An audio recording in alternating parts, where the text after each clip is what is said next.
ng barangay. Dapat netong December 2025 may eleksyon, binago nila yung batas ng mga nambubutas. Alam mo, mga batas, mga congressman Tsaka senador, yun naman ang gumagawa ng batas, sila rin ang gumagawa ng butas. Ngayon, booking na sila. Sana may makulong. Sana may makulong na congressman tsaka senador. Sana. Dito sa sinabi ng ating presidente na independent commission for infrastructure. Paano kung may pyesa? Hindi, mamaya, makinig ka kung paano. Oo. Bago yung presidente nga nakulong Di ba? Ilang presidente na nakukulong sa atin. Si Erap, nakulong. Si Gloria, hindi sila nakapagpiyansa, nakulong talaga sila. Pero, ang pagkamakulong nila, katulad ni Gloria, nagsakit-sakitan, unsick. Kaya, hospital arrest siya. Nakakulong siya sa ospital. Si Erap, nakakulong, pero pinayagan siya ng batas, nakakulong siya sa loob ng bahay niya o sa mansion niya. No. Bagay si Duterte, yan, nakakulong. Talaga yan, matindi pagkakulong niya. Nasa dahig. Sa ibang bansa pa siya kinulong. Sana, yung senador, tsaka yung congressman, makulong din. Dahil sa maraming naghihirap Diba? Maraming naghihirap. Pero sila, katulad ni yung congressman dito sa District 1, si artista, ano pa artista na yun sa Quezon City? Si Atay din. Nagpakasal, di ba? Kita mo, minsan, yung waiter pa, challenge pa niya. Binilangan siya ng perang marami. Yung palang pera na yun, galing pala sa atin yun. Pera natin pala yun. Ng mga kinampong nila. Sana may makulong talaga. No?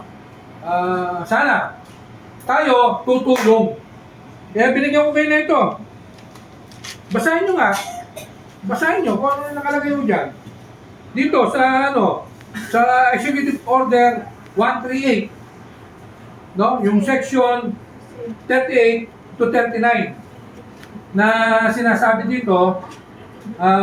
Ikaw na nga, Rosie, basahin mo nga. Ito. Basahin mo. Ito lang. Tapos pagsalitain natin dito mamaya si Pastor Ted Garcia para doon sa tulong na may tutulong nyo, may tutulong natin at kikita kayo. Okay, sige Rosie, basahin mo. Ano ang papel na ginagampanan ng mga non-government organization, NGO, civil society organization, CSO, and people organization, PO, sa pagliligtas? Tinathala ang seksyon 38 at 39 rules 12 ng IRR ng EO number 138 ang papel ng ginagampanan ng mga NGO, CSO, and PO.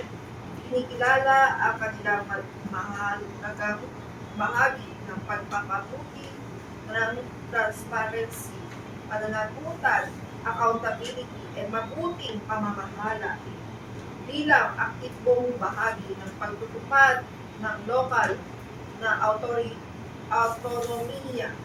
Ilan sa papel ng sumusunod: pagbibigay ng feedback sa mga programa, aktibidad at proyekto ng pamahalaan, pagtataguyod ng iba't ibang advokasya ng inisyatiba, paglikha ng mga plano, patakaran at kautusan at pagpapatupad ng mga programa at pagpapaunlad ng kapisidad at iba pang aktibidad.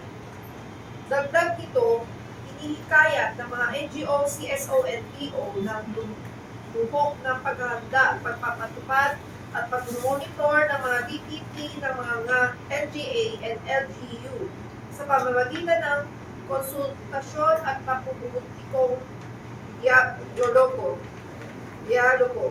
Ang mga kinatawan mula sa CSO at PO at kaasapi ng Local Barangay Development Council ay magiging bahagi ng LGU Devolution Transition Commission. Next up.